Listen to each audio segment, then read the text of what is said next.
निहाल।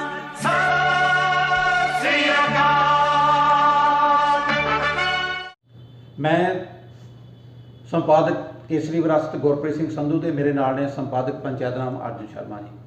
ਅਸੀਂ ਅੱਜ एक ਵੱਖਰਾ ਕੰਸੈਪਟ एक ਨਵੀਂ ਫਿਰ ਸ਼ੁਰੂਆਤ ਜਿਹੜੀ ਆ ਆਪਣੇ ਦਰਸ਼ਕਾਂ ਲਈ ਲੈ ਕੇ ਆਏ ਹਾਂ ਤੇ ਉਹਦੇ ਵਿੱਚ ਕੀ ਹੈ ਕਿ ਸੋਸ਼ਲ ਮੀਡੀਆ ਉੱਤੇ ਵੱਖ-ਵੱਖ ਪਲੇਟਫਾਰਮਾਂ ਉੱਤੇ ਬਹੁਤ ਤਰ੍ਹਾਂ ਦੀਆਂ ਅਜਿਹੀਆਂ ਜਾਣਕਾਰੀਆਂ ਜਿਹੜੀਆਂ ਉਹ ਫੈਲਦੀਆਂ ਨੇ, ਚੱਲਦੀਆਂ ਰਹਿੰਦੀਆਂ ਨੇ, ਜਿਨ੍ਹਾਂ ਦੇ ਉੱਤੇ ਉਹਦੀ ਸੱਚਾਈ ਨੂੰ ਜਾਣਨਾ, ਉਹਦੇ ਉੱਤੇ ਵਿਚਾਰ ਚਰਚਾ ਕਰਨਾ ਬਹੁਤ ਲਾਜ਼ਮੀ ਹੋ ਜਾਂਦਾ ਤਾਂ ਕਿ ਸਾਡੇ ਜਿਹੜੇ ਦਰਸ਼ਕ ਨੇ ਉਹਨਾਂ ਨੂੰ ਸੱਚਾਈ ਦਾ ਪਤਾ ਲੱਗ ਸਕੇ। तो अजिहा ही असी एक उपराला लैके आए हैं जिहदे विच असी एक वीडियो जो वायरल हो रहा है उहनूं आपां पहले आपां देखदे हां ते फिर आपां उहदे उत्ते अर्जुन शर्मा जी कोलों विचार जिहड़े आ ओह लैने। आपको यह जानकर आश्चर्य होगा कि एक समय में कोलकाता देश का नंबर 1 मेट्रो सिटी हुआ करता था। मुंबई और दिल्ली उससे बहुत पीछे थे।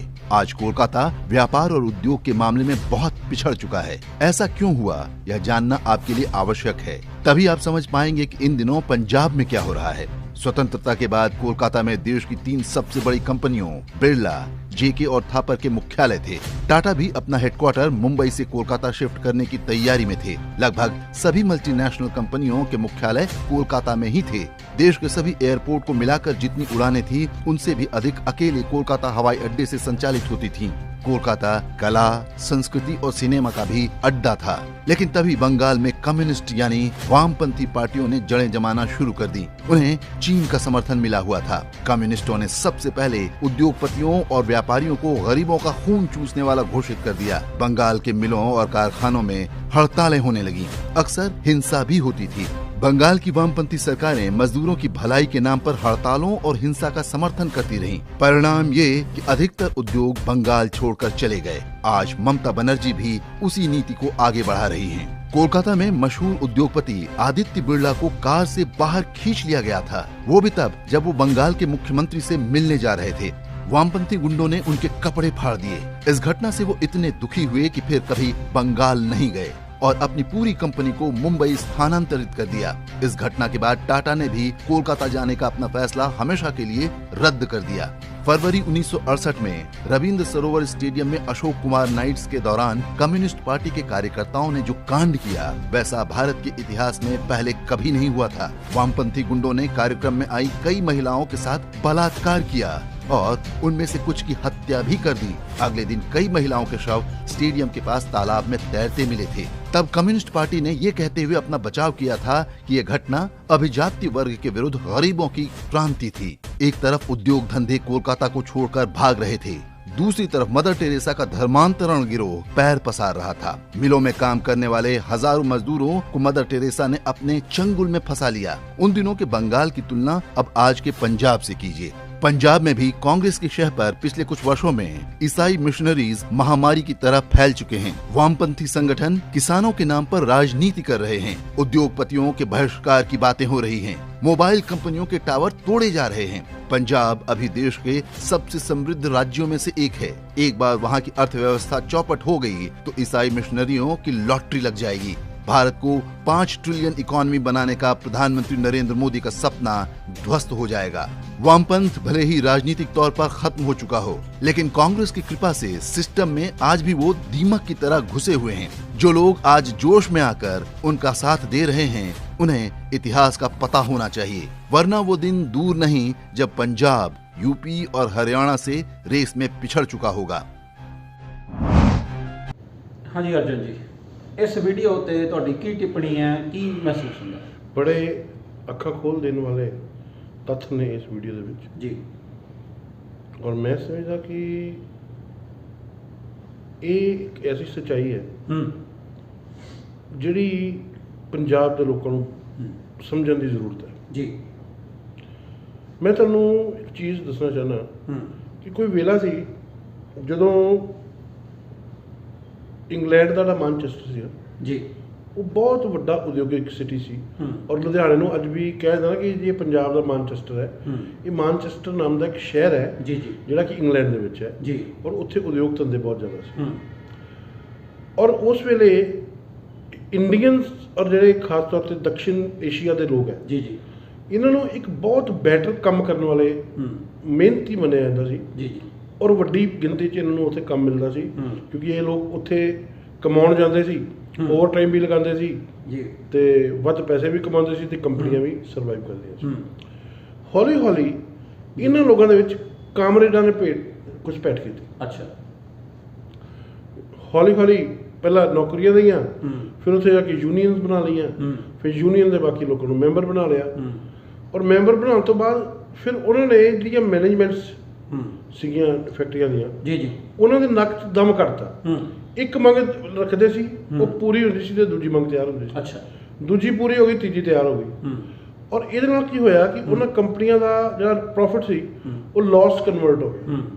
ਔਰ ਉਸ ਤੋਂ ਬਾਅਦ ਹੁਣ ਜਿੰਨੇ ਵੀ ਬਾਹਰ ਦੇ ਮੁਲਕ ਹੈ, ਉੱਥੇ ਫੈਕਟਰੀਆਂ ਦੇ ਵਿੱਚ ਕੰਮ ਕਰਨ ਵਾਸਤੇ ਜਿੰਨੇ ਸਾਊਥ ਏਸ਼ੀਆ ਦੇ ਲੋਕ ਲਗਾਏ ਜਾਂਦੇ ਆ, ਉਹਨਾਂ ਦੀ ਇੱਕ ਪਰਸੈਂਟੇਜ ਹੈ। ਅੱਛਾ। ਵੀ ਇੰਨੇ ਫੀਸਦੀ ਤੋਂ ਵੱਧ ਉਹ ਨਹੀਂ ਰੱਖੇ ਜਾ ਸਕਦੇ, ਉਹਨਾਂ ਦਾ ਕੋਟਾ। ਅੱਛਾ। ਉਹ ਕਿਉਂ ਹੈ? ਕਿਉਂਕਿ ਉੱਥੋਂ ਦੀਆਂ ਮੈਨੇਜਮੈਂਟ ਸੇ ਮੰਨਦੀ ਆ ਕਿ ਲੋਕੀ ਤਾਂ ਬੜੇ ਮਿਹਨਤੀ ਨੇ, ਪਰ ਇਹ ਭਾਵੁਕ ਬਹੁਤ ਨੇ। ਜੀ ਜੀ, ਇਹ ਪਿੱਛੇ ਲੱਗੂ ਬਹੁਤ ਨੇ, ਇਹ ਛੇਤੀ ਲੱਗ ਜਾਂਦੇ ਮਗਰ। ਔਰ ਕਾਮਰੇਡ ਜਿਹੜੇ ਹੈ ਉਹ ਇਸ ਚੀਜ਼ ਦਾ ਫਾਇਦਾ ਉਠਾ ਕੇ ਹਰ ਪਾਸੇ। ਔਰ ਉਸ ਟਾਈਮ ਤੇ ਜਦੋਂ ਇਹ ਸਾਰਾ ਵਰਤਾਰਾ ਹੋਇਆ, ਜੀ ਜੀ, ਉਸ ਵੇਲੇ ਰੂਸ ਤੋਂ ਲਿਟਰੇਚਰ ਦਾ ਆਣਾ, ਲੋਕਾਂ ਦਾ ਕਮਿਊਨਿਜ਼ਮ ਵੱਲ ਇੰਟਰਸਟ ਲੈਣਾ, ਇਹ ਬਹੁਤ ਜ਼ਿਆਦਾ ਵੱਧ ਗਿਆ ਸੀਗਾ। ਜੀ। ਔਰ ਜੇ ਕਲਕੱਤੇ ਵਾਲੀ ਜਿਹੜੀ ਇਹ ਗੱਲ ਦੱਸੀ ਜਾ ਰਹੀ ਹੈ, ਇਹ ਉਸੇ ਟਾਈਮ ਦੀ ਗੱਲ ਹੈ। ਉਸ ਟਾਈਮ ਤੇ ਤੁਸੀਂ ਦੇਖੋ ਕਿ ਬੰਗਾਲ ਦੇ ਵਿੱਚ ਬਹੁਤ ਜਿਹੜੇ ਹੈ ਉਹ ਕ੍ਰਾਂਤੀਕਾਰੀ ਜਿਹੜੇ ਹੈ ਉਹ ਇਸੇ ਪਕਸ਼ ਦੇ ਨਾਲ ਅਟੈਚ ਸੀ, ਜਿਹੜੀ ਬੁਨਿਆਦੀ ਤੌਰ 'ਤੇ। ਲੇਕਿਨ ਹੌਲੀ ਹੌਲੀ ਇਹ ਕਿਸਾਨ ਵਿਰੋਧੀ ਤਾਂ ਇਹਨਾਂ ਨੂੰ ਨਹੀਂ ਉਸ ਇਨੀਸ਼ੀਅਲ ਸਟੇਜ 'ਤੇ ਕਿਹਾ ਗਿਆ ਉੱਥੇ, ਲੇਕਿਨ ਇਹ ਉਦਯੋਗ ਵਿਰੋਧੀ ਰਹੇ। ਅੱਛਾ। ਉਦਯੋਗ ਧੰਦੇ ਕਿਉਂ ਚੱਲਣ, ਕਿੱਦਾਂ ਚੱਲਣ, ਕਿੱਦਾਂ ਨਾ ਚੱਲਣ, ਇਸ ਚੀਜ਼ ਵਾਸਤੇ ਇਹ ਲੋਕਾਂ ਦੀ ਦਿਮਾਗ ਦੇ ਵਿੱਚ ਇੱਕੋ ਹੀ ਮਾਨਸਿਕਤਾ ਹੈ, ਜਿਹੜੀ ਅੱਜ ਅੰਬਾਨੀ ਔਰ ਅਡਾਨੀ ਦਾ ਨਾਮ ਲੈ ਕੇ ਜੀਓ ਦੇ ਟਾਵਰ ਤੋੜ ਦਿਓ, ਜਾਂ ਉਹਨਾਂ ਦੇ ਫੈਕਟਰੀਆਂ ਦੇ ਬਾਹਰ ਤਾਲੇ ਲਾ ਕੇ ਬਾਹਰ ਧਰਨੇ ਲਾ ਦਿਓ, ਜਾਂ ਉਹਨਾਂ ਦੇ ਪੈਟਰੋਲ ਪੰਪ ਨਾ ਖੋਲ੍ਹਣ ਦਿਓ, ਇਹ ਉਹੀ ਮਾਨਸਿਕਤਾ।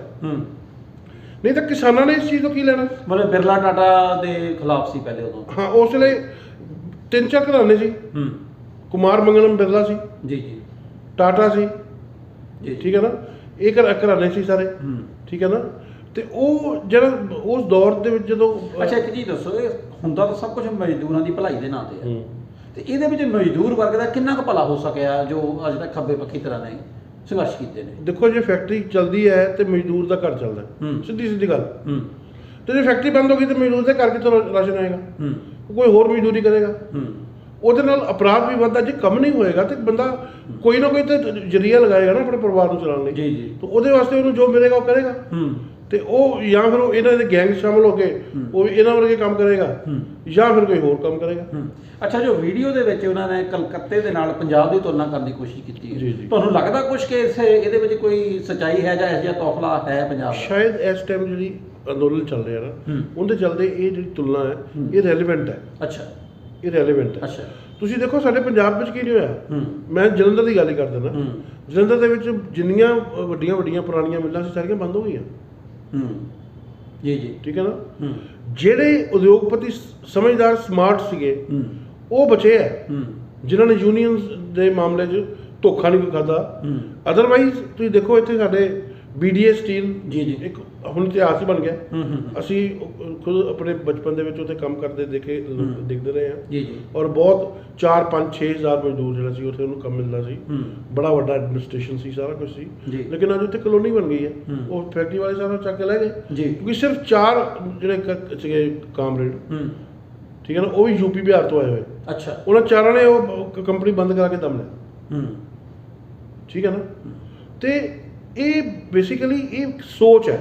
ਤੁਸੀਂ ਦੇਖੋ ਜਿੱਦਾਂ ਜਿੱਦਾਂ ਇਹਨਾਂ ਦਾ ਉਥਾਨ ਹੋਇਆ ਹੈ, ਇਹਨਾਂ ਲੋਕਾਂ ਦੇ ਵਿੱਚ ਅੱਛਾ ਇੰਟੈਲੈਕਟ ਵੀ ਪੂਰਾ ਹੁੰਦਾ, ਐਸੀ ਗੱਲ ਨਹੀਂ। ਬਹਿਸ ਕਰ ਲਓ, ਗੱਲ ਕਰ ਲਓ, ਤੇ ਉਹ ਪੂਰਾ ਤੱਥਾਂ ਔਰ ਤਰਕਾਂ ਦੇ ਨਾਲ ਹੀ ਗੱਲ ਕਰਦੇ ਆ, ਪੂਰੀ ਤਿਆਰੀ ਨਾਲ ਹੁੰਦੇ ਆ। ਜਿੱਦਾਂ ਜਿੱਦਾਂ ਹੀ ਕੇਂਦਰ ਦੇ ਵਿੱਚ ਕਾਂਗਰਸ ਦੀਆਂ ਸਰਕਾਰਾਂ ਦੇ ਨਾਲ ਅਵਾਮਪੰਥੀਆਂ ਦਾ ਗੱਠਜੋੜ ਰਿਹਾ, ਉਸ ਵੇਲੇ ਸੱਤਾ ਦਾ ਆਸਰਾ ਲੈ ਕੇ, ਸੱਤਾ ਦੀ ਪਾਵਰ ਵਰਤ ਕੇ ਇਹਨਾਂ ਨੇ ਅੱਛੀਆਂ ਪੋਜੀਸ਼ਨਸ ਦੇ ਵਿੱਚ, ਮੀਡੀਆ ਵਿੱਚ ਖਾਸ ਤੌਰ ਤੇ ਜੀ ਜੀ ਬਹੁਤ ਸਾਰੇ ਲੋਕ ਆਪਣੇ ਫਿੱਟ ਕੀਤੇ ਆ ਜੀ। ਅੱਜ ਉਹ ਲੋਕ ਜਿਹੜੇ ਆ ਉਹ ਅੱਛੀਆਂ ਪੋਜੀਸ਼ਨਾਂ ਤੇ ਆ, ਔਰ ਉਹ ਅੱਗੋਂ ਆਪਣੇ ਜਿਹੜੇ ਕਾਡਰ ਦੇ ਲੋਕ ਆ ਉਹਨਾਂ ਨੂੰ ਵੀ ਉਧਰ ਐਂਟਰ ਕਰਾਉਂਦੇ ਆ। ਔਰ ਇਸ ਕਰਕੇ ਇਸ ਦੇਸ਼ ਦੇ ਮੀਡੀਆ ਦੀ ਵੀ ਕਈ ਵਾਰੀ ਜਦੋਂ ਦੇਖਦੇ ਆ ਨਾ ਕਈਆਂ ਮਾਮਲੇ 'ਚ ਬਹੁਤ ਜ਼ਿਆਦਾ ਅਜੀਬੋ-ਗਰੀਬ ਜਿਹਾ ਜਿਹੜੀ ਸੋਚ ਹੁੰਦੀ ਹੈ ਜੀ ਜੀ ਉਹ ਇਸੇ ਵਜ੍ਹਾ ਨੂੰ ਲੈ ਕੇ ਹੈ। ਔਰ ਅੱਜ ਕਈ ਚੈਨਲ ਹੁਣ ਐਸੇ ਹੈ ਜਿਹੜੇ ਅਗਰ ਰਾਸ਼ਟਰਵਾਦ ਦੀ ਗੱਲ ਕਰਦੇ ਤੇ ਉਹ ਇਸ ਗੱਲ ਦਾ ਜ਼ਰੂਰ ਧਿਆਨ ਰੱਖਦੇ ਆ ਕਿ ਜਿਹਨੂੰ ਭਰਤੀ ਕਰਨਾ ਉਹ ਕਾਮਰੇਡ ਨਾ ਹੋਵੇ ਕਿਤੇ। ਅੱਛਾ ਜੀ। ਰਹੀ ਗੱਲ ਇੱਕ ਇਹਨਾਂ ਨੇ ਹੋਰ ਬਹੁਤ ਜਿਹੜੀ ਵੱਡੀ ਗੱਲ ਦੱਸੀ ਹੈ ਕਿ ਮਦਰ ਟਰੇਸਾ ਦਾ ਨਾਮ ਬੜਾ ਸਨਮਾਨ ਨਾਲ ਲਿਆ ਜਾਂਦਾ ਜੀ ਜੀ ਠੀਕ ਹੈ ਨਾ, ਲੇਕਿਨ ਇਹ ਵੀ ਸੱਚ ਹੈ ਕਿ ਈਸਾਈ ਮਿਸ਼ਨਰੀਜ਼ ਜਿਹੜੇ ਹੈ ਉਹ ਸਾਡੇ ਦੇਸ਼ 'ਚ ਬਹੁਤ ਐਕਟਿਵ ਨੇ। ਔਰ ਅਸੀਂ ਆਪਣੇ ਜਲੰਧਰ ਦੀ ਗੱਲ ਕਹੀ ਤੇ ਹੁਣ ਤਾਂ ਸੁੱਖ ਨਾਲ ਸਾਡੇ ਵੀ ਆਸ-ਪਾਸ ਬਹੁਤ ਸਾਰੀ ਕਿਲੇਬੰਦੀ ਹੋ ਗਈ ਹੈ ਜੀ ਜੀ ਠੀਕ ਹੈ ਨਾ। ਔਰ ਧਰਮਾਂਤਰਨ ਵਾਸਤੇ ਪੰਜਾਬ ਵੀ ਜਿਹੜਾ ਫਰਟਾਈਲ ਰਿਹਾ ਇਹਨਾਂ ਲਈ। ਔਰ ਹੁਣ ਅਗਰ ਜਿਸ ਤਰੀਕੇ ਨਾਲ ਇਹ ਚੱਲਦਾ ਪਿਆ ਸਾਰਾ ਸਿਲਸਿਲਾ ਇਹਦੇ ਵਿੱਚ ਮੈਂ ਸਮਝਦਾ ਕਿ ਜਿਹੜਾ ਸਿੱਖ ਜਗਤ ਹੈ ਜੀ ਜੀ ਉਹਨੂੰ ਇਹ ਚੀਜ਼ਾਂ ਸਮਝਣੀਆਂ ਚਾਹੀਦੀਆਂ ਔਰ ਅੱਖਾਂ ਖੋਲ੍ਹ ਕੇ ਰੱਖਣੀਆਂ ਚਾਹੀਦੀਆਂ ਕਿਉਂਕਿ ਪੰਜਾਬ ਦੀ ਜਿਹੜੀ ਸਭ ਤੋਂ ਮਜ਼ਬੂਤ ਕੌਮ ਹੈ ਉਹ ਸਿੱਖ ਭਾਈਚਾਰਾ ਹੈ। ਔਰ ਸਿੱਖ ਭਾਈਚਾਰਾ ਜਿਹੜਾ ਹੈ ਉਹ ਦੇਸ਼ ਦੀ ਖੜਕ ਬਾਂਹ ਮੰਨਿਆ ਜਾਂਦਾ, ਬਾਜੂ ਮੰਨਿਆ ਜਾਂਦਾ ਜੀ। ਅੱਜ ਅਗਰ ਇੱਕ ਕਿਸਾਨ ਅੰਦੋਲਨ ਦਾ ਜਿਹੜਾ ਇਸ਼ੂ ਹੈ ਇਹਦੇ ਵਿੱਚ ਵੀ ਕਮਿਊਨਿਸਟਾਂ ਦਾ ਸਾਰਾ ਤੁਹਾਨੂੰ ਜੀ ਵਾਮਪੰਥੀਆਂ ਦਾ ਜੋ ਭੂਮਿਕਾ ਹੈ ਉਹ ਨਜ਼ਰ ਆ ਰਹੀ ਹੈ। ਤੁਸੀਂ ਦੇਖੋ ਉਹਨਾਂ ਦੇ ਬਣਾਏ ਹੋਏ ਚੈਨਲ ਜਿਹੜੇ ਹੈ ਉਹਨਾਂ ਦੇ ਜਿਹੜੇ ਉੱਥੇ ਪ੍ਰਵਚਨ ਕਰਨ ਵਾਲੇ ਪੱਤਰਕਾਰ ਹੈ ਉਹ ਬੜੇ ਕਈਆਂ ਨੇ ਬਹੁਤ ਇੱਜ਼ਤ ਵੀ ਖੱਟੀ ਹੋਈ ਸਮਾਜ ਵਿੱਚ, ਬਹੁਤ ਵਧੀਆ ਕੰਮ ਵੀ ਕੀਤਾ ਹੈ। ਲੇਕਿਨ ਅਲਟੀਮੇਟਲੀ ਜਦੋਂ ਇਸ ਵਿਸ਼ੇ ਤੇ ਗੱਲ ਆਉਂਦੀ ਹੈ ਜੀ ਤਾਂ ਉਹਨਾਂ ਦੀ ਸੋਚ ਜਿਹੜੀ ਹੈ ਸੂਈ ਉੱਥੇ ਚਲੀ ਜਾਂਦੀ ਹੈ ਜੀ। ਮਤਲਬ ਇਹ ਵੀਡੀਓ ਜਿਹੜਾ ਆ ਇਹ ਤੋਂ ਬਹੁਤ ਕੁਝ ਜਿਹੜਾ ਉਹ ਪੰਜਾਬ ਇੱਕੋ ਪੰਜਾਬ ਵਾਸੀਆਂ ਨੂੰ ਸਮਝਣਾ ਪਏਗਾ। ਤੁਸੀਂ ਵੈਸੇ ਸਿੱਖ ਭਾਈਚਾਰੇ ਦੀ ਗੱਲ ਕੀਤੀ ਹੈ, ਠੀਕ ਹੈ, ਉਮੀਦਾਂ ਵੀ ਉਹਦੇ ਤੋਂ ਹੁੰਦੀਆਂ ਜਿਹੜਾ ਅੱਗੇ ਅਗਵਾਈ ਕਰਨੀ ਸਮਰੱਥਾ ਰੱਖਦਾ ਹੋਵੇ, ਜਿਹਦੇ ਕੋਲ ਆਰਥਿਕ ਤੌਰ ਤੇ ਵੀ ਖੁਸ਼ਹਾਲ ਹੋਵੇ। ਪਰ ਅਸੀਂ ਸਮਝਦੇ ਹਾਂ ਕਿ ਇਹ ਜ਼ਿੰਮੇਵਾਰੀ ਸਿਰਫ ਇਕੱਲੀ ਸਿੱਖ ਭਾਈਚਾਰੇ ਦੀ ਨਹੀਂ। ਸਾਡਾ ਚਾਹੇ ਕੋਈ ਹਿੰਦੁਸਤਾਨੀ ਕੋਈ ਵੀ ਹੈ, ਚਾਹੇ ਅਸੀਂ ਆਪਣੇ ਦਲਿਤ ਕਹੀਏ, ਚਾਹੇ ਸਵਰਨ ਕਹੀਏ, ਚਾਹੇ ਕੁਝ ਕਹੀਏ, ਸਾਨੂੰ ਅਲੱਗ-ਅਲੱਗ ਵੰਡ ਕੇ ਚੱਲਣ ਦੀ ਥਾਂ ਤੇ ਸਾਨੂੰ ਇੱਕ ਮੁੱਠ ਸਾਰਿਆਂ ਨੂੰ ਔਰ ਜਿਹੜੀਆਂ ਇਹੋ ਜਿਹੀਆਂ ਚੁਣੌਤੀਆਂ ਨੇ ਜਿਹੜੇ ਕਨਵਰਸ਼ਨ ਵਰਗੀਆਂ ਚੁਣੌਤੀਆਂ ਨੇ ਇਹ ਗੱਲ ਦੀ ਵਜ੍ਹਾ ਲੱਗਦਾ ਕਿ ਜੇ ਕਲਕੱਤੇ 'ਚ ਇਹੋ ਜਿਹਾ ਹੋਇਆ ਸਭ ਕੁਝ ਔਰ ਇਹ ਸੰਘਰਸ਼ ਤੋਂ ਬਾਅਦ ਹੋਇਆ ਜੋ ਸਾਡੇ ਖੱਬੇ ਪੱਖੀਆਂ ਨੇ ਸੰਘਰਸ਼ ਕੀਤੇ, ਜੋ ਲੋਕ ਜਿਹੜੇ ਟੁੱਟੇ ਰੁਜ਼ਗਾਰ ਨਾਲ ਟੁੱਟੇ ਤਾਂ ਫਿਰ ਉਹਨਾਂ ਲਈ ਇੱਕ ਜ਼ਮੀਨ ਤਿਆਰ ਹੋ ਜਾਂਦੀ ਆ ਕਨਵਰਟ ਕਰਨ। ਤੁਸੀਂ ਦੇਖੋ ਨਾ ਕਿ ਜਿੰਨਾ ਵੀ ਵੱਡਾ ਵਪਾਰ ਹੈ, ਵੱਡਾ ਇੰਡਸਟਰੀ ਹੈ, ਉਹ ਸਾਰੀ ਗੁਜਰਾਤ ਕਿਉਂ ਕਨਵਰਟ ਹੋ ਗਈ, ਕਿਉਂ ਉਧਰ ਚਲੀ ਗਈ? ਸਿੰਗੂਰ ਦੇ ਵਿੱਚ ਜਿਹੜਾ ਸੀਗਾ ਉਹ ਮਮਤਾ ਬੈਨਰਜੀ ਦੇ ਟਾਈਮ ਤੇ ਇਹ ਸਾਰਾ ਕੁਝ ਹੋਇਆ। ਸਿੰਗੂਰ ਟਾਟਾ ਦਾ ਕਾਰਖਾਨਾ ਲੱਗਣ ਲੱਗਾ। ਅਗਰ ਕਾਰਖਾਨਾ ਲੱਗਦਾ ਤੇ ਮਜ਼ਦੂਰਾਂ ਨੂੰ ਕੰਮ ਮਿਲਦਾ, ਠੀਕ ਹੈ ਨਾ, ਸਟੇਟ ਨੂੰ ਰੈਵਨਿਊ ਮਿਲਦਾ, ਉਹ ਸਰਕਾਰਾਂ ਦਾ ਕੀ ਨੁਕਸਾਨ ਹੈ? ਪਰ ਸਰਕਾਰਾਂ ਦੀ ਮਾਨਸਿਕਤਾ ਜਿਹੜੀ ਹੈ ਉਹ ਜਿਹੜੀ ਰਾਜਨੀਤੀ ਆ ਗਈ ਨਾ ਉਹ ਸਿਆਸਤ ਕਰਦੇ ਆ ਕਿ ਮਜ਼ਦੂਰ ਦੇ ਨਾਲ ਸਿਆਸਤ ਕਰਨੀ ਹੈ। ਹਾਲਾਂਕਿ ਕਾਂਗਰਸ ਦਾ ਪੱਤਾ ਸਾਫ਼ ਹੈ, ਇਹਨੂੰ 15 ਸਾਲ ਤੋਂ ਵੱਧ ਹੋ ਗਿਆ, ਉੱਥੋਂ ਹੁਣ ਕੋਈ ਮੈਨੂੰ ਮੂੰਹ ਲਾ ਕੇ ਰਾਜੀ ਨਹੀਂ ਹੈ। ਲੇਕਿਨ ਉਹ ਨਵੇਂ ਰੂਪ ਲੈ ਕੇ ਆ ਜਾਂਦੇ। ਪੰਜਾਬ ਵਿੱਚ ਤੁਸੀਂ ਦੇਖਣਾ ਇਸ ਵਾਰ ਜਿਹੜੇ ਇਲੈਕਸ਼ਨ ਹੋਣਗੇ ਉਹਨਾਂ ਦੇ ਵਿੱਚ ਉਹ ਚਿਹਰੇ ਜਿਹੜੇ ਕਮਿਊਨਿਜ਼ਮ ਨਾਲ ਜੁੜੇ ਹੋਏ ਆ ਉਹ ਹੋਰ ਝੰਡਾ ਲੈ ਕੇ ਆਉਣਗੇ। ਉਹ ਐਤਕੀ ਦਾਤੀ ਥੋੜਾ ਉੱਪਰ ਤਾਰੇ ਵਾਲਾ ਲਾਲ ਝੰਡਾ ਨਹੀਂ ਲੈ ਕੇ ਆਉਣਗੇ, ਉਹ ਦੂਜਾ ਝੰਡਾ ਲੈ ਕੇ ਆਉਣਗੇ, ਲੇਕਿਨ ਉਹ ਪ੍ਰਭਾਵੀ ਇੱਥੇ ਹੋਣਗੇ ਔਰ ਪੋਲੀਟੀਕਲ ਤਾਕਤ ਪਕੜਨ ਦੀ ਕੋਸ਼ਿਸ਼ ਕਰਨਗੇ। ਪਰ ਤੁਹਾਨੂੰ ਲੱਗਦਾ ਕਿ ਜਿਹੜੇ ਤਜਰਬੇ ਨੇ ਕਲਕੱਤਾ ਵਾਲੇ ਵੀਡੀਓ ਜੋ ਕਹਿ ਰਿਹਾ ਤੇ ਕਲਕੱਤਾ ਵਾਲੇ ਜਿਹੜੇ ਤਜਰਬੇ ਨੇ ਉਹ ਪੰਜਾਬ ਵਾਸੀਆਂ ਨੂੰ ਉਹਤੇ ਨਜ਼ਰ ਰੱਖਣੀ ਪਏਗੀ? ਦੇਖੋ ਪੰਜਾਬ ਇਸ ਵੇਲੇ ਪੂਰੇ ਦੇਸ਼ ਦੇ ਵਿੱਚ ਇਸ ਵੇਲੇ ਫੋਕਸਡ ਹੈ ਇਸ ਕਿਸਾਨ ਅੰਦੋਲਨ ਨੂੰ ਲੈ ਕੇ। ਪੂਰੇ ਪੰਜਾਬ ਪੂਰੇ ਦੇਸ਼ ਫੋਕਸਡ ਹੈ। ਇੱਥੇ ਅਰਜਨ ਜੀ ਇੱਕ ਚੀਜ਼ ਹੋਰ ਵੀ ਆਉਂਦੀ ਧਿਆਨ ਦੇ ਵਿੱਚ ਕਿ ਔਰ ਅਸੀਂ ਕਲਕੱਤੇ ਦੀ ਗੱਲ ਕੀਤੀ ਹੈ, ਪੱਛਮੀ ਬੰਗਾਲ ਦੀ ਔਰ ਪੰਜਾਬ, ਜਦੋਂ ਆਜ਼ਾਦੀ ਦੀ ਲੜਾਈ ਦੀ ਜਿਹੜੀ ਗੱਲ ਕਰਦੇ ਹਾਂ, ਜਿਹਦੀ ਕੁਰਬਾਨੀਆਂ ਦੀ ਸ਼ਹੀਦੀਆਂ ਦੀ ਗੱਲ ਕਰਦੇ ਹਾਂ ਔਰ ਅਗਵਾਈ ਦੀ ਜਿਹੜੀ ਗੱਲ ਕਰਦੇ ਹਾਂ, ਇਹਨਾਂ ਦੋਨਾਂ ਸੂਬਿਆਂ ਨੇ ਕੀਤੀ ਸੀ ਜੀ। ਔਰ ਉਸ ਤੋਂ ਬਾਅਦ ਦੀ ਗੱਲ ਇਹ ਹੈ ਕਿ ਜਦੋਂ ਦੇਸ਼ ਦੀ ਵੰਡ ਹੁੰਦੀ ਹੈ ਤਾਂ ਇਹਨਾਂ ਦੋਨਾਂ ਸੂਬਿਆਂ ਨੇ ਸਭ ਤੋਂ ਵੱਧ ਸੰਤਾਪ ਚੱਲਿਆ ਔਰ ਦੋਨੇ ਆਪੋ ਆਪਣੇ ਥਾਂ ਤੇ ਸਰਹੱਦੀ ਸੂਬੇ ਨੇ ਔਰ ਇਹਨਾਂ ਦੇ ਉੱਤੇ ਹੀ ਗੜਬੜ ਕਰਵਾ ਕੇ ਇੱਥੋਂ ਦੇ ਲੋਕਾਂ ਨੂੰ ਹੀ ਚਾਹੇ ਧਰਮ ਤਬਦੀਲ ਕਰਵਾ ਕੇ, ਚਾਹੇ ਕਿਸੇ ਤਰੀਕੇ ਨਾਲ, ਚਾਹੇ ਆਪਸ ਵਿੱਚ ਭੜਕਾ ਕੇ, ਚਾਹੇ ਮਾਹੌਲ ਖਰਾਬ ਕਰਕੇ ਜਿਹੜੇ ਆ ਉਹ ਆਪਣਾ ਉੱਲੂ ਸਿੱਧਾ ਕਰਨ ਦਾ ਜਿਹੜਾ ਦੇਸ਼ ਵਿਰੋਧੀ ਤਾਕਤਾਂ ਦਾ ਆਪਣਾ ਮਨਸੂਬਾ ਹਮੇਸ਼ਾ ਰਹਿੰਦਾ। ਤੇ ਮੈਨੂੰ ਲੱਗਦਾ ਕਿ ਜਿੱਥੇ ਪੱਛਮੀ ਬੰਗਾਲ ਵਾਲਿਆਂ ਨੂੰ ਧਿਆਨ ਰੱਖਣਾ ਚਾਹੀਦਾ ਉੱਥੇ ਸਾਨੂੰ ਪੰਜਾਬ ਵਾਸੀਆਂ ਨੂੰ ਵੀ ਇਸ ਗੱਲ ਦਾ ਪੂਰਾ ਖਿਆਲ ਰੱਖਣਾ ਚਾਹੀਦਾ। ਔਰ ਅਸੀਂ ਇੱਥੇ ਗੱਲਬਾਤ ਖਤਮ ਕਰਦੇ ਹਾਂ ਤੇ ਆਪਣੇ ਦਰਸ਼ਕਾਂ ਨੂੰ ਬੇਨਤੀ ਕਰਦੀ ਹੈ ਕਿ ਤੁਹਾਨੂੰ ਇਹ ਸਾਡਾ ਯਤਨ ਕਿਹੋ ਜਿਹਾ ਲੱਗਾ ਔਰ ਇਹ ਜਿਹੜਾ ਵੀਡੀਓ ਹੈ ਤੁਹਾਨੂੰ ਕਿਹੋ ਜਿਹਾ ਲੱਗਾ, ਇਹਦੇ ਉੱਤੇ ਆਪਣੀ ਕਮੈਂਟ ਕਰਕੇ ਆਪਣੀ ਜਿਹੜੀ ਰਾਏ ਉਹ ਜ਼ਰੂਰ ਦੇਣਾ ਔਰ ਇਸ ਵੀਡੀਓ ਨੂੰ ਵੱਧ ਤੋਂ ਵੱਧ ਸ਼ੇਅਰ ਵੀ ਕਰਨਾ, ਲਾਈਕ ਵੀ ਕਰਨਾ। ਬਹੁਤ ਬਹੁਤ ਧੰਨਵਾਦ, ਸ਼ੁਕਰੀਆ। बोले सोनिहार।